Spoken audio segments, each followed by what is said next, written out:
আয়া বড় একদিন আমার বাংলোতে টমাই টমাই কাটায় যাবো। শোনা আয়ো ওই যে বৃহস্পতিবারে রাত্রে আয়ো বুঝছো, তোমার লাইগা আয়োজন করবো আর বিশাল পার্টির ব্যবস্থা করবো। তুমি আর আমি বুঝছো, শুক্রবারে পরে যাইও, রাতটা থাকে যাইও আমগুলো আইসে রাই। আসসালামু আলাইকুম স্যার।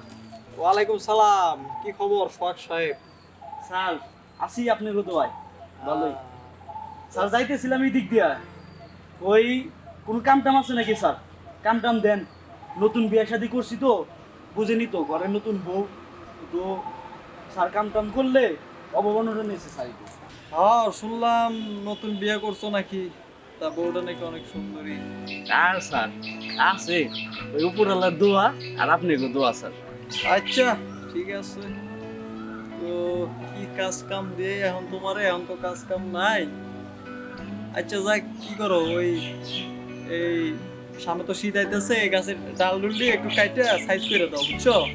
হ স্যার, কাম তো অনেক স্যার, ওই যে দেখতেছি বাগান টাগান সব অপরিষ্কার হয়ে রয়েছে স্যার, ওই যে গাছ টাছ কাটা লাগবো। তবে আমার জন্য কোনো সমস্যা নাই স্যার, ওয়ান টুর ব্যাপার করে দিতেছি। আচ্ছা তাহলে সময় নষ্ট না করে তাহলে কাজ কাম করো, শুরু করো। আর জানার সময় ওই কামলার মজুরিটা নিয়ে যাও আমার লাগে। হ্যাঁ স্যার, ওটা সমস্যা না, আপনার হাতে বাঁচবো না স্যার। আচ্ছা যাও, আমি একটু বিজি আছি, আমার একটু পার্সোনাল আলাপ আছে। হ্যাঁ স্যার, বুঝি বুঝি, বিয়ের আগে আমরাও করছি। বুঝবা, তুমিও বুঝবা, সুন্দরী বউ বিয়ে করছো না, দুদিন পরে বুঝবা।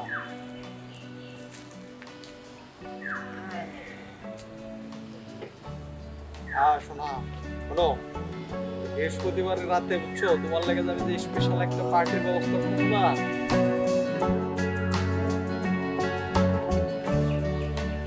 কই যাও? আরে কই থাকো তুমি সারাদিন? আমি তোমাকে খুঁজে মারতেছি, পার্লারে যাবো, কয় টাকা দাও? আর বইলো না, যে রোদ পড়ছে, সারাদিন কাম কাজ করছি, কইটা এই যে 500 টাকার মতো পাইছি আজকে, 500 টাকা পাইছি। 500 টাকা? 500 টাকা কি হয়? ফেসিয়াল করতে চলে যাবে 500 টাকা। থাকো তুমি, আমি গেলাম।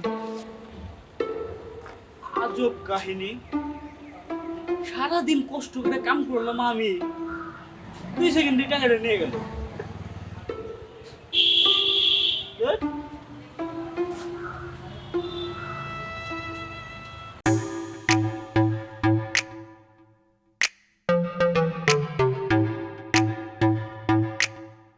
এটা তো সোহাগের বউ গেল না? হ্যাঁ, কামলার বউ।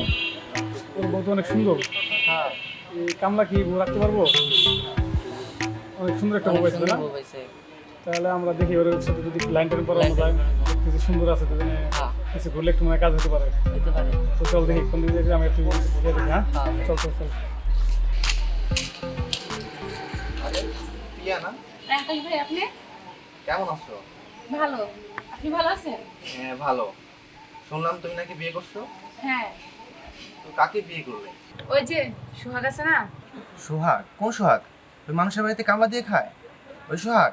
আরে আর বললেন না, ওকে বিয়ে করে জীবনটা প্যারা প্যারা শেষ হয়ে গেল। এই তো এখন পার্লারে যাবো, আমার পার্লারে খরচাটাই দিতে পারছি না, 500 টাকা দিয়ে পাঠিয়ে দিছে। ওটাতে তোমার ফেসিয়াল করে শেষ হয়ে যাবে। তোমার মতো এরকম সুন্দরী মেয়ে শেষমেশ ওই কামলাকে বিয়ে করলে? আশেপাশে এত সুন্দর ছেলে থাকতে এখনো সময় আছে, চাইলে অনেক কিছু করতে পারবে। ঠিক আছে তাহলে যাই, আমি পরে কথা হবে।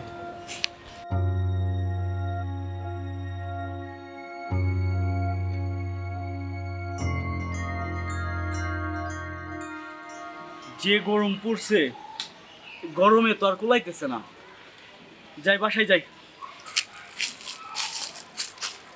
আরে তুমি এইখানে এই অসময়ে কি হয়েছে? হ্যাঁ, শোনো, আমি আর তোমার সাথে সংসার করতে পারবো না। সংসার করতে পারবা না কেন? কি হয়েছে? তোমার জন্য আমি কোথাও মুখ দেখাতে পারি না। আজব কাহিনী, মুখ দেখাতে পারবো না কেন? আমি কি চুরি করি না ডাকাতি করি? আমি তো কাজ করে খাই, মুখ দেখাতে পারবো না কিছুর জন্য? যে কাজ করে আমার পার্লারে খরচা জোগাড় করতে পারে না, 500 টাকা দিয়েছে, ওটা তোমার ফেসিয়াল করে শেষ হয়ে গেছে। দেখো, কথা কিন্তু ভালো মতো সাবধানে বলবা। আমি সারা দিন সেই সকাল থেকে সন্ধ্যা পর্যন্ত কাজ করি, কাজ করে সারা দিনের উপার্জন, বাসায় যাই চাউল কেনার আগে 2 মিনিটে আমার টাকা নাই। এত পার্লারে গেলে আমি কি করব? এত টাকা মানুষ নষ্ট করে সারাদিন কাজ করে, একদিন কাজ করে দেখো আমার জায়গায়। এত কথা আমি বুঝি না, আমি তোমার সাথে আর সংসার করবো না, এর থেকে বেটার অপশন আমার কাছে আছে। বাহ, এখন তুমি বেটার অপশন খুঁজতেছো। ভালো। তোমার কি তাহলে এটাই সিদ্ধান্ত ফাইনাল? হ্যাঁ, এটাই। ডিভোর্স পেপার পাঠিয়ে দেবো, সই করে দেবো।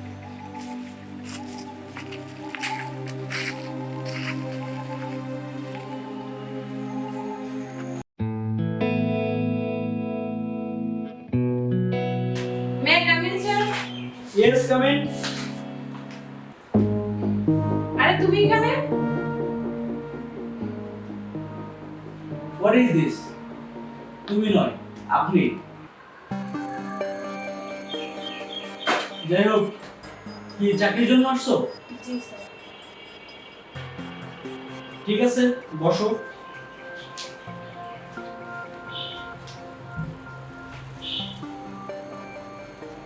কারো পারমিশন ছাড়া কাউকে তুমি করে বলা ঠিক না, ঠিক আছে?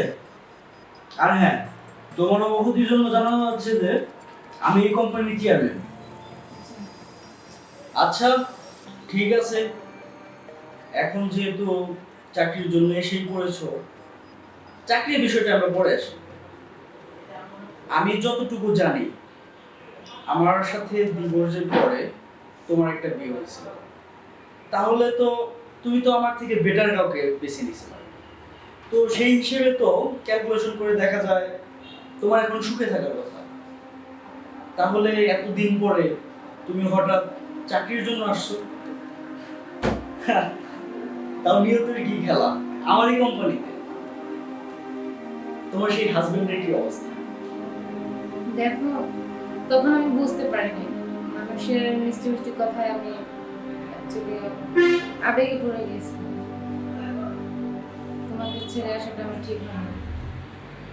সে আমাকে ছেড়ে দিয়েছে। আমার জীবনের সব থেকে বড় ভুল হয়েছে তোমাকে ছেড়ে আসা। না, ভুল করনি, অবশ্য ঠিকই করছো। কারণ তুমি যদি আমাকে ছেড়ে না যাইতা, তাহলে হয়তো আমি আজকে এই যে আমার যে পজিশন, এখানে হয়তো আমি থাকতে পারতাম না, এমনও হতে পারতো।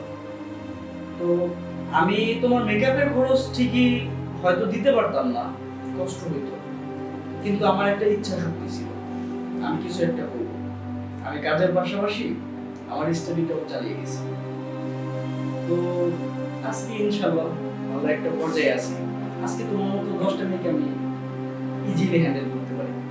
10টা মেয়ের খরচ, মেকআপ খরচ সহ অনেক কিছু দিতে পারি এখন।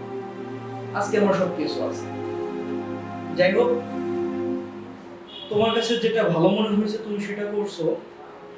তোমার দেখি ফাইলটা।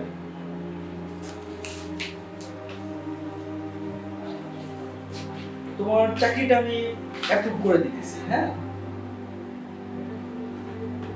তোমার জবটা হয়ে যাবে, সমস্যা নাই, জব করো। আর হ্যাঁ, আরেকটা কথা, আগামী মাসের 12 তারিখে আমার যে পার্টনার আছে সিনিয়র, ওনার মেয়ের সাথে আমার বিবাহ ঠিক করা হয়েছে। স্পেশালি তোমাকে ইনভাইট হলো, অবশ্যই মনে করে তুমি আসবে। আর হ্যাঁ, আরেকটা কথা, মেয়েটা কিন্তু অনেক সুন্দরী, তোমার থেকে অনেক স্মার্ট, ভালো শিক্ষিত, ভালো ফ্যামিলি, সব কিছু আছে ওর। আসলে যা হয় মানুষের জীবনে সবকিছু ভালোর জন্য, মনে করে তুমি অবশ্যই আসবে, ঠিক আছে? তুমি এখন আসতে পারো। আসসালামু আলাইকুম। ওয়েলকাম।